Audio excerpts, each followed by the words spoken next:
Hello, everybody. Scott Golden here with the World Class Championship Wrestling Review Series, and we are into September of 1986.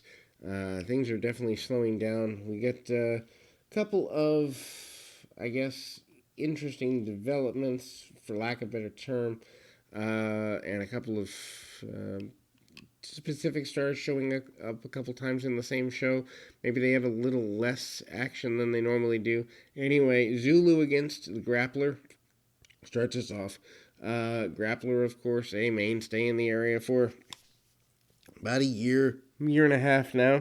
Zulu, relatively new. They seem to be trying to get him over to a greater area. Zulu, not the best seller. Definitely a more aggressive guy. Knee strikes and really stands and brawls with the Grappler, which Grappler seems to be having a little more difficulty, for lack of a better term, than normal. Grappler goes over the top rope and over the announce table, wooden table that is, on the outside, and they seem to stop that match. Zulu says he wants more of a challenge. Zulu, talking at ringside, says he wants anybody, and he'll take care of anybody, including but not limited to Abdullah the Butcher. And he's out there and he's talking about wanting to get in there with Abdullah, talking about being from Puerto Rico, etc., and so forth, and goes right at it. Gary Hart comes out and confronts him as part of the promo, and this is not necessarily in his best interest, going war to war with Gary Hart. Zulu says that in fact he's fought in bars, he's fought all over the world, he doesn't care about the disqualification of previous match, he cares about getting his hands on Abdullah the Butcher. Apparently, Butcher has taken out his brother, I assume in Puerto Rico, probably referencing another promotion, and there is a brawl then, endorsed by Gary Hart, with Zulu and the Butcher. So maybe this is just a chance to get Zulu a look in the United States. Don't really know the backstory here, and would be hard pressed to get that. Anyway, Zulu does get a bear hug on Abdullah the Butcher, and Butcher actually goes down. So maybe they're trying to get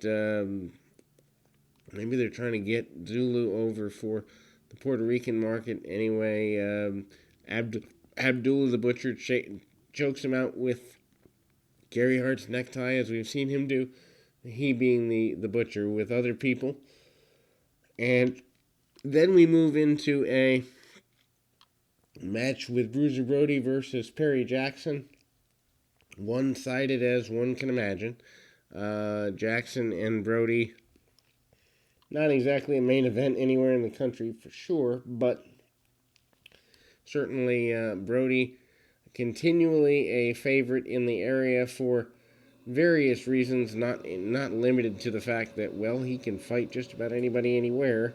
Brody goes with some brawling shots and then takes over in a more front face lock style, but then hitting the running boots to the face of Jackson and takes him to the outside of the ring, brawls with him a little bit.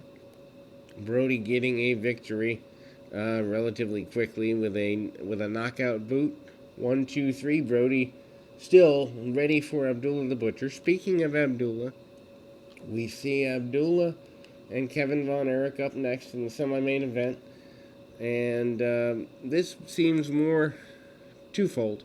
One, get over the, I guess, dangerous nature, for lack of a better term, of Abdullah the Butcher. I mean, it takes literally 2 minutes, probably 3 minutes, to even get the introductions out of the way. And that's one thing about Abdullah the Butcher. Say what you want about the guy, but he knew how to play psychology in such a way that he didn't have to do a lot. Choke out of Abdullah, or choke out of Von Erich by Abdullah.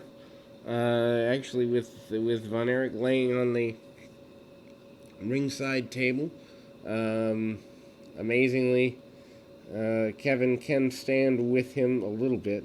doesn't exactly make a lot of sense that that Kevin Von Erich is standing with him. Eventually, Abdullah uses some underhanded tactics, and Kevin has enough of the attempted interference of Gary Hart. Abdullah takes him down with a shot to the throat, and Abdullah goes brawling to the outside. Hart gives Abdullah instructions on the outside to finish the job on Von Erich. Obviously, the Von Erich feud, 20 years. Referee gets thrown out of the way. Match is stopped as a double disqualification. Von Erich grabs a chair. They are brawling across the table and all the way through the crowd. Von Erich makes his way back to the ring in a couple of minutes later, and nothing really gets settled there. So really what you have is a 5 to 7 minute brawl with Kevin Von Erich. Kevin says he wants more of Abdullah the Butcher, and Abdullah needs to be stopped. That is what he says in a post-match promo.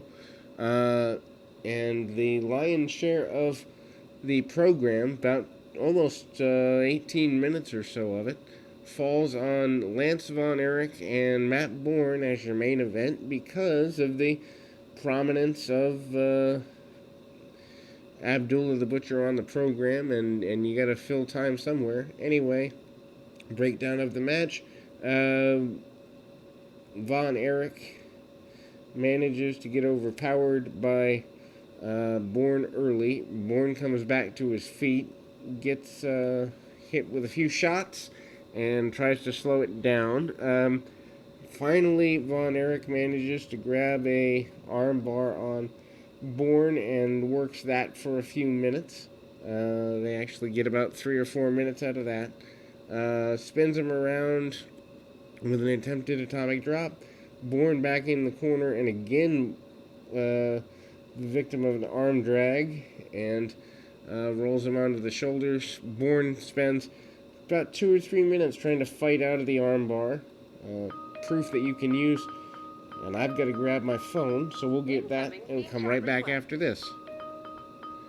To be fair, Bourne is truly masterful at getting the most out of his adversary in terms of just moment-to-moment experience. And, there is a bit of stalling by Bourne. Bourne, though, does manage to have more of a striker's offense. Quick turns with things like boots to the side of the head, face, and whatnot. And then he tends to double down on chin locks, gets several minutes out of a reverse chin lock. And again, it's not for everybody. This is the style of wrestling that I came up with. This is what I was trained to. When I watch today's products, I admire the athleticism, but I get bored with seeing the same moves over and over again without really having any sort of contest nature to it.